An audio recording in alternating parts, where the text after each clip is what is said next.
Welcome to the Rethreading Lives podcast, where we talk about how to take your threads of harm and through the rethreaded process, transform them into something that actually helps you reach your potential. We'll talk with different leaders in our city and our country and find out what they're doing. You'll walk away from listening to this podcast with useful insights and captivating stories on how you yourself can rethread your life and your business. I'm Kristin Keen, and this is the Rethreading Lives podcast. Hello, Rethreading Lives listeners. Today is recap day. As you know, on this podcast, we explore the intentional application of the 5 powers to heal and expand our potential. Those 5 powers being time, community, openness, vision, and purpose. And we bring on listeners who have been through hard things, who have done hard things, and we talk about how they intentionally have drawn on those powers to make it through hard things and reach their potential. And today's guest is no exception. What an exceptional human being, Dr. Joe. He runs his own podcast. That's, I think, how we initially met. He is a neuroscientist. He's a doctor of the brain. And he is so filled with laughter and kindness and warmth. And I had such a fun time sitting with him. So let's take a listen and recap. I became a neurologist because I was in a situation where I had this horrible thing happen to me when I was in med school, where I had a hemorrhage in the brain. This is like one of those weird stories. This is like a Grey's Anatomy episode. It can happen. Yeah, well, my family always did say that our lives are like a telenovela. So yeah, I guess this fits. This fits in that direction, but it fits in that whole larger scheme.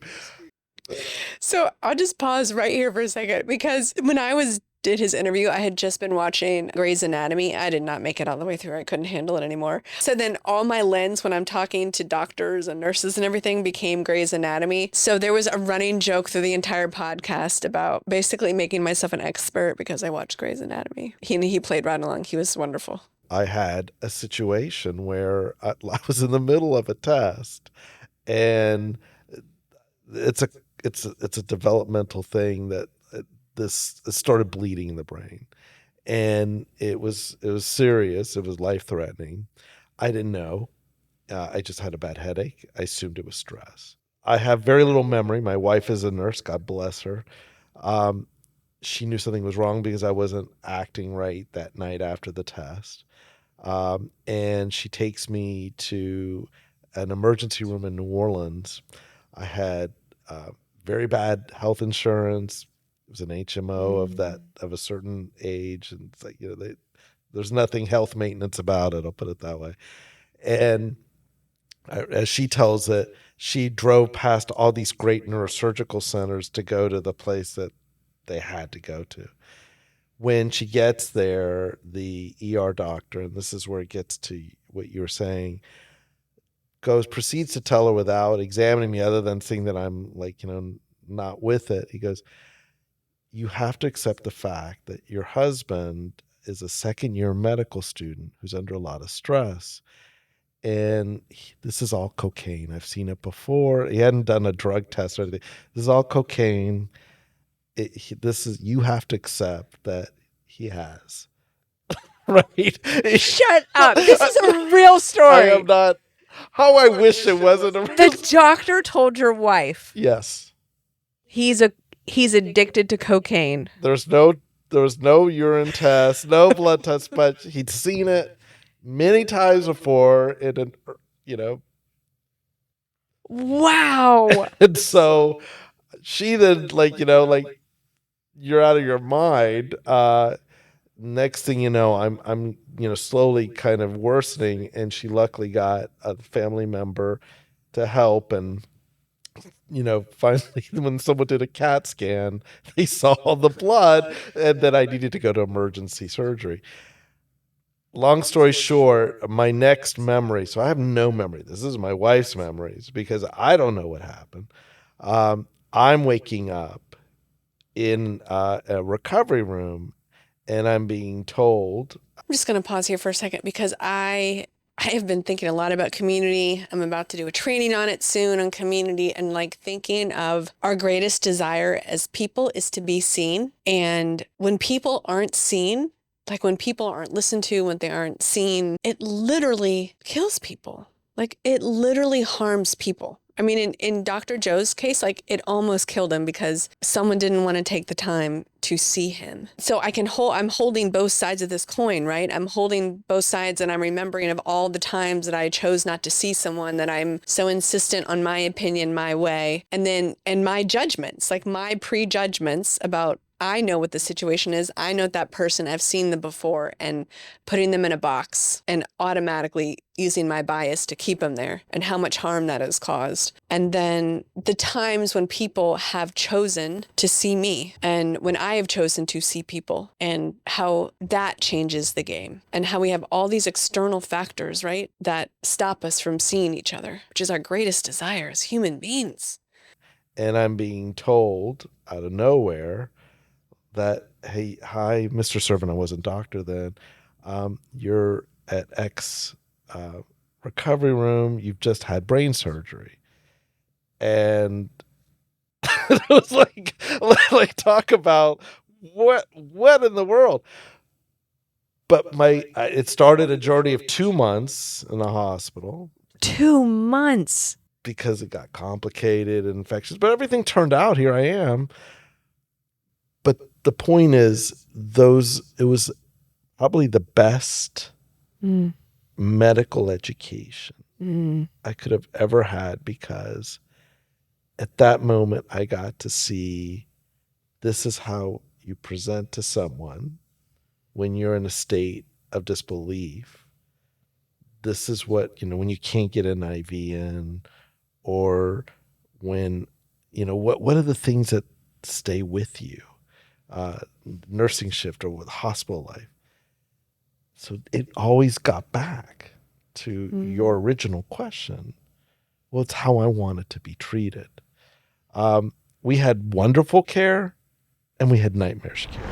Oh, this is so good. This is why I loved it so much, is because he's basically talking about the rethreading process, right? He took this situation where he wasn't seen. It literally almost killed him. And as it goes on in the interview, he talks a lot about, instead of like getting lost in the blame and shame, and like, of course the doctor did wrong, but he didn't get stuck there, that he remembers what it's like not to be seen or taken seriously. And every time one of his patients walks into his office, he remembers that. And he holds this vision of how he wants people to feel and be treated. And he slows down and he sees people because of his own experience being rethreaded into something that helps him reach his potential, because that could have destroyed his medical career. He could have turned bitter and busy, but instead it slowed him down and allows him to hold his patients differently. I love that. Human trafficking is just a symptom of disconnection. There's not like a cure for it, it's a symptom of the dehumanization of people, and trauma passed on, and addiction, and people taking advantage of people. I mean, It's like taking it to the ultimate bad place. Yeah. It's just changing how you view someone beneath you, because you don't know them. It'll be there. I think that's just one of the dark parts of human nature that doesn't excuse it. It just means we have to always try to find a way to appeal to the better nature. Maybe I'm an over optimist, that I do believe is there for everyone. Oh, I love Dr. Joe. I do believe it's there for everyone. And I guess deep in my heart, that's what I believe too. I've actually been thinking about this, because women come to rethreaded, and it's almost like they're a shell of themselves. And then over time, as they heal, the pieces are put back together, their brain heals, the heart heals, and they get to blossom into who they're created to be. The thing is, it was always there, right? It was always there inside them. And part of me believes that inside the buyer, inside the trafficker, inside the pimp, that there is that person inside them, the goodness, the person who wants to live out their purpose with love in the world. And maybe in the right context, over time, in the right community, whatever is inside the perpetrator can be unlocked and they can learn to find the beauty inside themselves as well. Because I am also probably, sometimes I'm an eternal optimist. Sometimes I just want to put them in jail. But my ultimate hope, the reason why I do the work, is so all involved can reach their potential. Time is cruel because you want to rush it and you can't. And yet that's the ultimate medicine that no one wants to talk about because you can't bill for it. You can't do anything. You can't bill for it. I mean, it's like a tincture of time is what one of my professors once told me is the ultimate treatment because it gives you the perspective and that ability that you're past that immediate rough patch. And it's given the opportunity to perhaps have that person move on. Sometimes it doesn't help. But in some cases, that little bit of time for certain conditions, it's everything. Oh my gosh. So that's so good. Time is the ultimate medicine. I think time in the context of community, I think is the healing process, right? Sometimes I talk about how I think purpose, living out your purpose in the world, is when your feet are grounded, right? Purpose grounds you, ground your feet, because you know who you are, you know how you want to show up, you know what you bring to the table. And then community expands your reach, right? Because it's your circle of influence and they're supporting you and you're supporting them. And they're allowing you to reach your potential and you're allowing them to reach your potential. And then vision is what provides your movement, right? You're looking forward to whatever you are envisioning and you are pushing forward.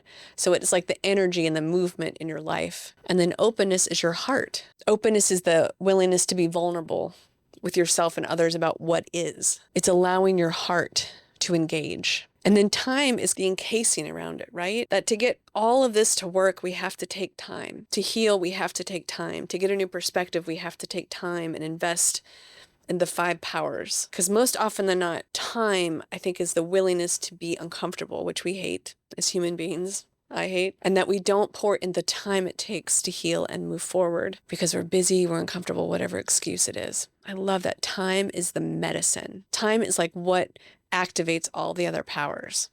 So good, Dr. Joe. I interviewed an author of an ER doctor. He had a game. It's a very darkish game, but when he was on shift for the emergency room, that he and the med student and a resident would play puppy dog or ER. And the idea was that for each medical problem, what was actually going to be more impactful for the patient? A puppy dog or seeing the ER doctor? It was very disturbing to find that sometimes puppy dog won, even though you had this incredible shift and you had done all these things, but the puppy dog probably would have been better for a moment of peace, bliss, as opposed to all that we do. Isn't that so true? Oh, like we do all this stuff in our lives and we're so busy, and between cleaning, cooking, running a business, kids, exercise, sleep, preparation for the next day. Now I own a home, so it's everything that goes with owning a home. So busy. Gosh, and really sometimes I just need to sit and have a puppy dog moment and be present and feel joy and thankfulness. I guess that's why in the rethreading process, thankfulness is one of the things that moves us out of blame and shame and into our potential, into taking responsibility, right? To pause for that moment and be thankful, which is what puppy dogs do, right? They pull us into the moment, make us forget all that other stuff. And maybe instead of working so hard to accomplish all this stuff, all we need to do is sit down and be with a puppy. Part of the rethreaded process, the ultimate goal of it is for you to take responsibility. That's the hardest thing that I keep having these discussions about. I mean, like human trafficking, women did not choose it. Right. Like it happened to them. It's kind of like when you get sick, right? It happens to you and you did not choose it. And yet you are now it is your responsibility to handle it. And that's a whole process in itself, I think. This is still my question. And still, I think the ultimate purpose of the rethreaded process, the ultimate purpose of harnessing the 5 powers is for you to take responsibility of your life. Radical responsibility of whatever is going on around you. And that sucks sometimes. Gosh, it's my injustice part is like, it is not fair. It is not fair. Cancer is not fair Human trafficking is not fair. Sexual exploitation isn't fair. Someone cut you off in traffic, not fair, right? But it's what is. And if you want to have a beautiful life, you have to take responsibility for what is in your life. I've really been thinking about this a lot lately in my own life, and I have so many things. I think that's why I believe in this so much, and I'm so passionate about it, because I feel it literally shifting things deep in my heart about taking ownership over my own life. My life is the result of myself. It ain't nobody else's fault but my own. Y'all, I'm going too deep now. Thank you so much for listening today. I really, really encourage you to go and listen to Dr. Joe's entire podcast. He is brilliant and funny, and his insights are so beautiful, and we laughed, and he is kind and humble and hilarious. Yeah, you will get so much out of this. So keep doing the work, keep pouring in. You got this. You can do hard things. We're doing this together. Much peace and love.